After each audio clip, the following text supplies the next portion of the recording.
Nous sommes de retour en direct dans cette édition du 5 juillet 2024 du live de TV Finance. Je vous remercie beaucoup si vous nous rejoignez à l'instant et je vous remercie beaucoup pour votre fidélité. Et désormais, il est l'heure de retrouver Antoine Quesada. Bonjour Antoine. Bonjour Antoine. Merci d'être avec nous ce matin. Vous êtes trader, formateur et coach. Antoine, le CAC se rapproche des 7800 points. Est-ce qu'on peut dire que le plus dur est passé ? Écoutez, c'est trop tôt pour le dire, mais en tout cas, il s'est bien stabilisé depuis plusieurs semaines sur la zone des 50% de retracement de Fibonacci. Donc, il constitue une base un petit peu solide. Évidemment, les résultats des élections du deuxième tour donneront un petit peu plus de poids, je dirais, à ce soutien. On verra ce qu'il en sera en début de semaine. Donc, globalement, oui, j'ai envie de vous répondre oui. Le plus dur semble être passé, sauf coup de Trafalgar, comme on dit. Cette stabilisation pourrait même nous ramener un petit peu plus haut que ce sur quoi nous sommes.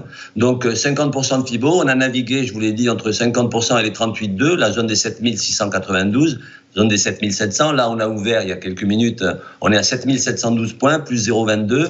Bon, c'est des hausses avec très peu de volume ces derniers jours, mais il y a un soutien. C'est-à-dire qu'il n'y a pas eu de grosse panique finalement. Et cette baisse qui s'était produite à la suite de ce que l'on sait, elle était déjà un petit peu amorcée avant. Donc, globalement, effectivement, il y a quand même un petit peu de soutien. Donc, on va passer sur le graphique en journalier. Voilà, on le voit bien ici. La semaine dernière, je vous disais qu'il était très probable que l'on rebondisse sur les plus bas récents, c'est-à-dire le plus bas du 14 juin dernier, les 7464, c'est ce qu'on appelle un double appui, ça s'est fait vendredi dernier, donc dans la séance, et ce petit double appui, c'est un soutien. Il y a même, je l'ai même tracé ici, bon, vous savez que c'est mon cheval de bataille, les divergences, il y a une petite divergence, je dis petite parce qu'elle n'est pas très puissante en termes de configuration, vu l'horizontalité, je dirais, des segments. Donc, on a un segment, comme vous le voyez ici, qui descend sous la courbe des prix, donc en noir, ça descend très légèrement, alors que sous l'indicateur, le même segment, à la verticale, lui, il monte. Donc, il y a une divergence. Le fait d'avoir franchi hier en clôture la moyenne mobile 20, qui est ici en pointillé au milieu de ce boyau bleu pâle que vous connaissez depuis toujours, qui est la fameuse bande de Bollinger, milite sur le fait que, potentiellement, cette figure, elle tient. Mais encore une fois, sans beaucoup d'énergie tout de même. On se maintient, mais ça manque de carburant. Et le carburant, évidemment, il nous sera donné ou dans un sens ou dans l'autre en début de semaine. Ce qui est important de noter ici, et je vous l'ai tracé en ligne horizontale pointillée, c'est, je dirais, la limite à franchir au moins en clôture. Donc, ça serait pas mal si on le faisait aujourd'hui, puisqu'on va finir la semaine. C'est pas du tout gagné, malgré tout, puisque la prudence va, je pense, être encore de mise aujourd'hui, compte tenu de l'échéance importante des votes de dimanche. Donc, naturellement, cette ligne qui est à 7725 points en pointillé, comme vous le voyez là, en noir, c'est la ligne de coup d'une figure chartiste en double creux, un double creux qui est pas magnifique en termes de pureté. On pourrait presque, pour ceux qui aiment l'analyse technique, on pourrait presque l'assimiler à un Adam et Ève inversé. Bon, les puristes verront ce que je veux dire. Donc, c'est une figure de retournement qui, si on franchit à la hausse, pourrait nous ramener dans les jours qui viennent, pour être clair, sur la ligne horizontale en bleu. Je vous coupe 2 secondes, je suis désolé Antoine, mais les puristes, là vous allez parler d'Adam et Ève, qu'est-ce que ça veut dire exactement ? Alors, Adam et Ève, c'est une figure en double creux, et dont un creux est pointu et l'autre est arrondi. Donc c'est ce qu'on voit ici, vous voyez, il y a un double creux, c'est-à-dire qu'on a fait 2 points bas assez déterminants. On pourrait dessiner une espèce de U, mais la première boucle du U, elle est pointue, c'est sur la gauche de l'écran, sur le range que vous avez... la gauche de l'écran, la gauche de la figure, c'est-à-dire sur la partie droite de l'écran, mais le début de la figure, le début du segment en noir, pour faire simple, et la fin du segment en noir. Donc le premier creux est pointu, et le deuxième creux est beaucoup plus arrondi, d'où cette figure très imagée, que je n'ai pas inventée, qui s'appelle donc un Adam et Ève.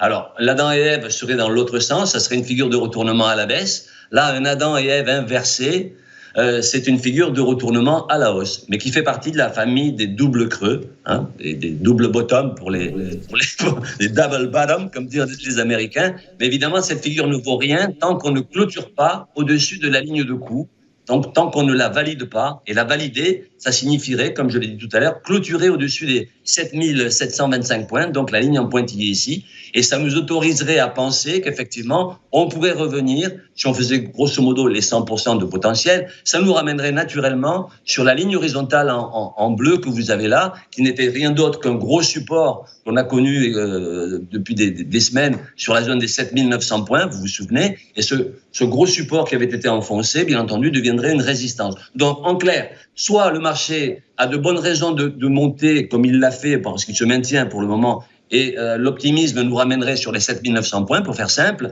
et au contraire, en cas de défaillance de confiance, pour les raisons politiques que l'on peut imaginer, ça pourrait, à ce moment-là, à contrario, nous faire revenir sur les plus bas qu'on a fait ces derniers temps, voire même aller chercher les 161,8% d'extension de Fibonacci, c'est-à-dire les 7350 points. En clair, on est dans un range latéral.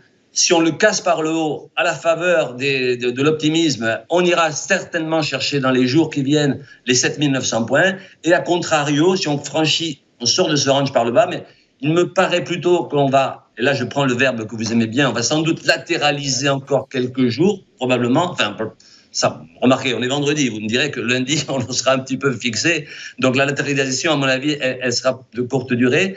Donc si on est optimiste, on peut aller chercher les 7008, voire les 7009 dans les jours qui viennent. Alors, effectivement, tout le monde, enfin tous ceux qui nous regardent régulièrement savent que la latéralisation, ce verbe latéraliser, c'est un terme qui a du sens pour moi, et d'autant plus que... Il en a pour moi aussi, je vais en parler. Mais alors,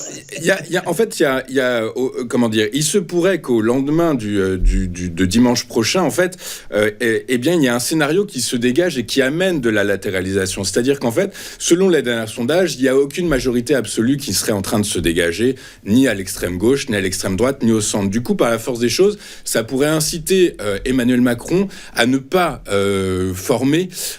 ne pas renouveler son gouvernement, à maintenir Gabriel Attal en place, puisque rien ne l'oblige constitutionnellement, au lendemain de ces élections, à changer de gouvernement. Il a tout le temps qu'il veut pour le faire. Il doit nommer la présidente de l'Assemblée, le président ou la présidente de l'Assemblée nationale dans un délai de quelques jours, mais sinon la formation d'un gouvernement n'est pas soumise à un délai minimal. Du coup, par la force des choses, sans gouvernement clairement établi, avec une feuille de route clairement établie, les marchés pourraient continuer de naviguer à vue, et donc la latéralisation entre les bornes dont vous nous avez parlé pourrait se poursuivre plus que au lendemain du 7 juillet prochain.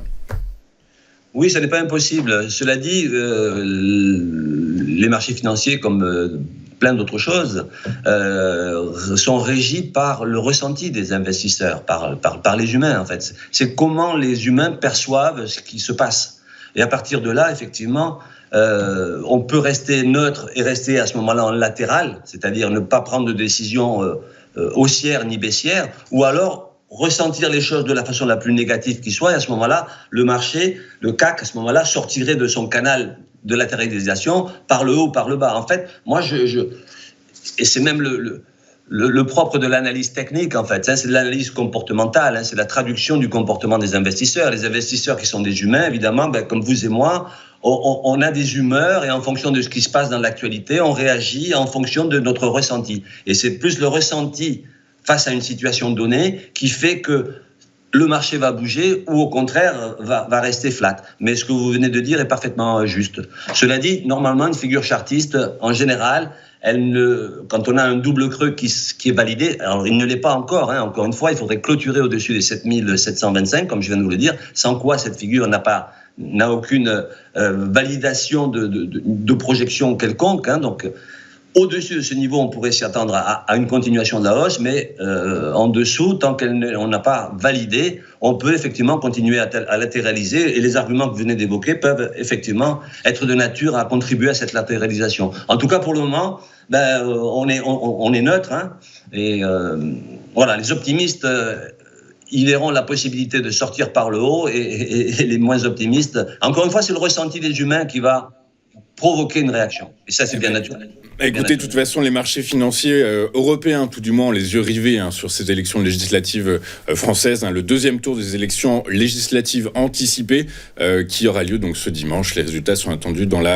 évidemment dans la soirée. Lundi matin, on sera tous très attentifs dès 8h à l'évolution des futurs, du futur sur le CAC. Et puis ensuite, après, l'ouverture, comment ça se comporte. Ok, merci Antoine. Merci beaucoup d'avoir été avec nous ce matin. Antoine Quesada, vous êtes trader, formateur et coach avec nous tous les vendredis pour nous aiguiller, pour nous éclairer sur comment se comporter face aux évolutions du CAC 40. Merci beaucoup, je vous souhaite une excellente journée, un très bon week-end Antoine.